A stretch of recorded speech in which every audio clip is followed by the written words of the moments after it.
رب نے ایسا گلدستہ سا سجا کے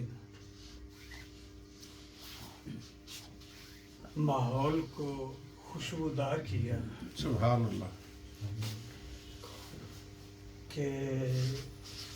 کتنے سارے موضوع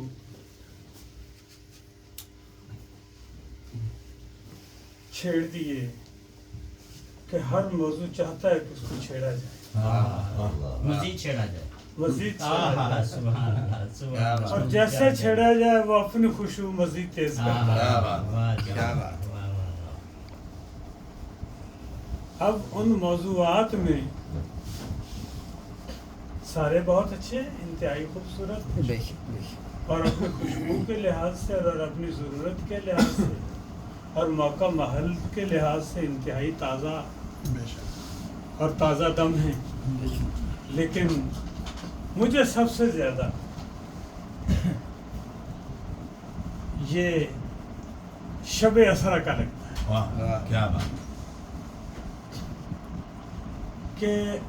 یہ اتنا زیادہ خوبصورت ہے کہ موقع بھی ہے، دستور بھی ہے۔ وہ اس طرح کہ رسول کریم صلی اللہ علیہ وسلم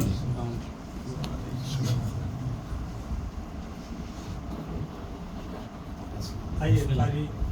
محمد افضال ان سے لے کر تقریباً 12-13 سال کا عرصہ گزرا، اور اس عرصہ میں جناب خالد صاحب تشریف لائے ہیں۔ خالد صاحب، آپ صلی اللہ علیہ وسلم کے اعلان نبوت سے لے کر تقریباً 12-13 سال 13 سال سے تھوڑا سا کم عرصہ ہے کہ اس عرصہ میں تبلیغ اسلام کے حوالے سے آپ صلی اللہ علیہ وآلہ وسلم نے اللہ تعالیٰ کے فرمان عالی شان کو عام کرنے کے سلسلے میں اتنی مشکلات برداشت کی، اور جو زمانے میں مشکلات اور مصائب تھے اور جو ہو سکتے تھے تمام اٹھائے، اور ایسی کون سی مشکل تھی زمانے میں یا ہو سکتی تھی جو آپ نے نہ اٹھائی ہو،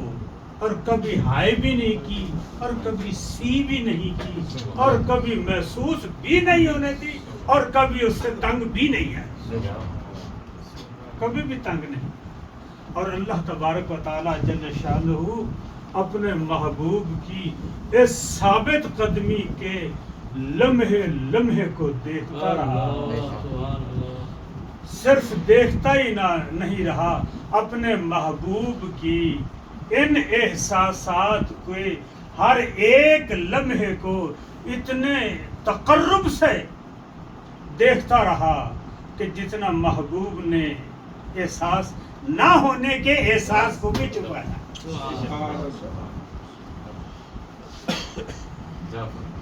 ایسا چاہے ان بڑے بڑے حالات معاملات، چاہے کافروں نے آپ کی گردن مبارک میں کپڑے باندھ باندھ کر آپ کو گھسیٹا، یا آپ کے اوپر غلاظتیں پھینک پھینک کر آپ کو رسوا کرنے کی کوشش کی، مارنے کی دھمکیاں سے لے کر مارنے کی سازشیں کی، یا پھر کسی مقام پر کھڑے ہو کر آپ کو برا بھلا کہنے کی کوشش کی، یا پھر کعبۃ اللہ شریف میں کھڑے ہو کر آپ کو لفظی بدنی ہر لحاظ سے تکلیف دینے کی سازش کوشش نہ کی، یا پھر آخر میں جب طائف کے بازار میں لانڈوں لفاڑوں کے ذریعے آپ کے اوپر حملے کروا کے پتھر مروا کے آپ کے جسم کو خون کے ساتھ سنگباری کرائی، پتھر مارا، سنگباری کی، آپ کے پاؤں مبارک سے خون بہا اور یہاں تک نشان پڑ گئے خون کے زمین پر، سارے چیزیں معاملات کو دیکھا۔ جبرائیل علیہ السلام حاضر ہو کر عرض کرتے ہیں کہ یا رسول اللہ، اگر آپ حکم فرمائیں، ارشاد فرمائیں کہ یہ دونوں پہاڑ اٹھا کر کے ان کے درمیان میں، ان سارے لوگوں کو درمیان میں رکھ کے پیس دیا جائے اور اٹھا کر ان کو تباہ و برباد کر دیا جائے، تو آپ صلی اللہ علیہ وسلم ارشاد فرماتے ہیں کہ جبرائیل، ان لوگوں نے دراصل مجھے پہچانا ہے، اگر یہ مجھے پہچان لیتے تو ایسا نہ کرتے، تو میرے پروردگار کی بارگاہ میں میری درخواست پیش کرتے اور عرض کر کہ میرے پروردگار، انہوں نے مجھے پہچانا نہیں،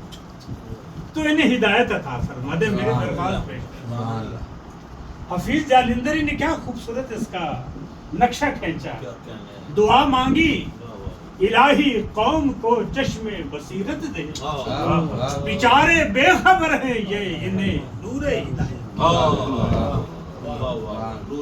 نور ہدایت۔ اللہ تعالیٰ کو بڑی پسند آئی، اللہ تعالیٰ خوش ہو گیا اپنے محبوب پہ، خوش تو ویسے بھی تھا، اللہ تعالیٰ خوش تو ویسے ہی تھا، اس لیے کہ محبوب نے کبھی بھی ہائے بھی نہیں کی۔ میرے مشن پہ میرے محبوب نے کبھی ہائے نہیں ہوتا، کبھی کبھی تکلیف میں بیٹھے ہوئے کبھی ہائے کر دی، یہ کانٹا بہت بری طرح چبھ گیا، اس پتھر کی تکلیف اتنا شدید لگا کہ کبھی ہائے بھی نہیں کی۔ اللہ تعالیٰ کو اپنے محبوب کی محبوبیت کے اس عمل پہ بھی بڑا ناز تھا کہ میرے محبوب نے کبھی ہائے نہیں کی، کبھی تھکان کا احساس بھی نہیں کیا میرے، اس پہ بھی بڑا ناز تھا۔ کبھی ایسا بھی نہیں تھا کہ تکلیف کے بارے میں کبھی زخم لگا اور اوپر پٹی باندھ کے گھومے ہو تاکہ ریاکاری یہ ظاہر نہ ہو بات کو۔ رسول اللہ نے کبھی یہ بھی نہیں کیا۔ ہمیں تو اپنے کیے پہ کبھی چوٹ لگ جاتا، ہم اس کے اوپر پورا پلاسٹر چڑھا کے گھوم رہے ہوتے اپنے کام کے بدولت، لیکن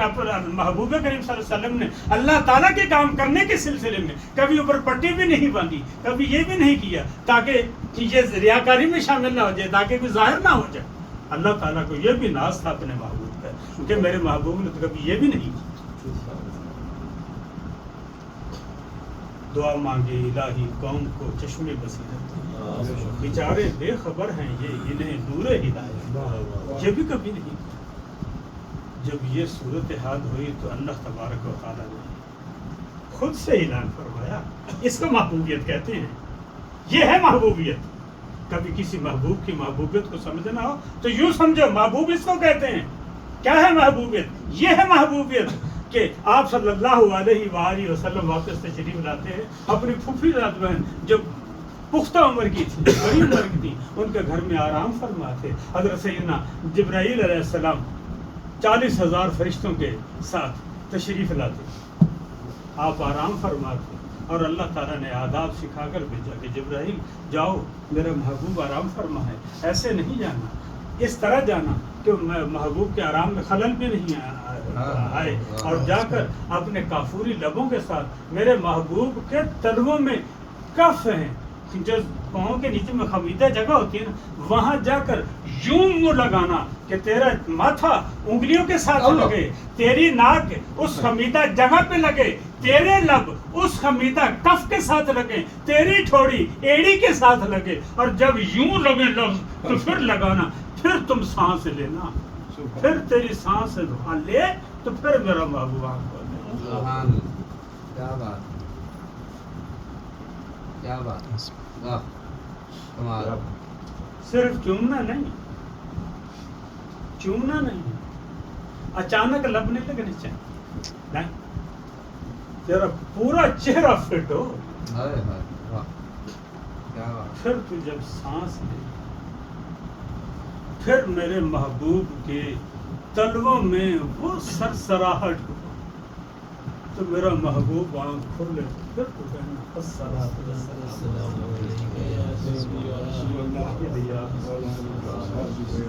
وعلی آلہ، پھر کہنا، پھر عرض کرنا کہ یا رسول اللہ اللہ تعالیٰ نے آپ کو سلام بھیجا ہے یا رسول اللہ، اور آپ سے ملاقات کر کے آپ کا پروردگار یہ ہے محبوبیت، اس کو کہتے ہیں محبوبیت، یہی ہے محبوبیت، اور اس طرح پیغام بھیجا اللہ تعالیٰ، اور آپ صلی اللہ علیہ وآلہ وسلم کو وہاں دیا، اور پھر آپ کو لے کر مقام حرم میں تشریف لائے ہیں، غسل فرمایا۔ بس ایک حدیث تھوڑی سی ساتھ کر لیں، باقی پھر اگر سب بس وہاں سے لائے، آپ تشریف لاتے ہیں، غسل فرمایا، اور ایک چھوٹا سا مقام ایک بیان کرنا۔ جب آپ وہاں سے تشریف فرما ہوئے مقام پر کعبۃ اللہ شریف کے، وہ پرانے کعبۃ اللہ شریف کا جو دروازہ تھا، وہاں پر براق کو ٹھہرایا گیا تھا۔ جب تیاری ہونے کے بعد براق پہ جب آپ صلی اللہ علیہ وسلم بیٹھنے لگے ہیں، ساری تیاری ہونے کی، بہت ساری باتیں گفتگو ہے اندر، ایک بات صرف ایک عرض کرنا چاہتا ہوں۔ براق پہ جب آپ صلی اللہ علیہ وآلہ وسلم بیٹھنے لگے ہیں، ایک پاؤں رکب میں تھا، اور اس رکب سے اٹھ کر آپ یہ سوچیں کہ جب اوپر بیٹھنے لگے تو کس اسپیڈ میں بندہ بیٹھتا ہے، یہ ایک پاؤں یہ یہاں ہے تو یہ پاؤں یوں کس رفتار میں آتا ہے، اس رفتار میں آتے ہوئے لمحے میں کوئی ایک لمحے کے لیے رکے، آپ لمحے اس رفتار میں کسی رفتار میں ایک لمحے کے لیے رکے، جو ہی رکے تو فوراً پیغام آ گیا جبرائیل علیہ السلام کو، جبرائیل پوچھو میرے محبوب سے کیوں رکے، کہ بلایا کس نے، ملنے کے لیے کس کے لیے آ رہے ہیں، اس محبوبیت یا اس محبوب کے پیغام کے لیے یا اس کو ملنے کے لیے، وہ ایسی کون سی بات ہے کہ جس نے روک لی، وہ کون ہے، وہ کس کا خیال ہے، وہ اتنا کون سا اہم ہے، کس کی کیا اہمیت ہے جس نے آپ کو روک لیا۔ جب یہ پیغام آپ صلی اللہ علیہ وسلم کی خدمت میں حضرت جبرائیل علیہ السلام نے عرض کی تو آپ صلی اللہ علیہ وسلم نے ارشاد فرمایا کہ جبرائیل مجھے اس خیال نے روک لیا کہ میں تو اپنے پروردگار کی بارگاہ میں اس براق پہ جا رہا ہوں، میری امت کا کیا حال ہوگا کہ جو اپنے کاندھوں کے اوپر روز محشر پل صراط کو پار کرنے کے لیے اتنے گناہوں کا بوجھ لے کر آئیں گے تو وہ کیسے جائیں گے۔ تو بارگاہ الہی سے حکم ہوتا ہے، اے محبوب ہم نے تو بلایا ہی آپ کو نوازنے کے لیے، آج ہم نے آپ کو بلایا ہی نوازنے کے لیے ہے، عطا کرنے کے لیے بلایا ہے، سب عطا کیا جائے گا، جو آپ چاہیں گے عطا کیا جائے گا۔ یا رسول اللہ ہم آپ کے ہر امتی کے قبر پر ایک براق بھیجیں گے جو ان کو وہاں سے لے گا اور یوم الحساب پہنچے۔ سبحان اللہ، کیا بات، سبحان اللہ۔ بلغ اللہ بکمالہ کشف الدجی بجمالہ حسنت جمیع خصالہ۔ ماشاء اللہ۔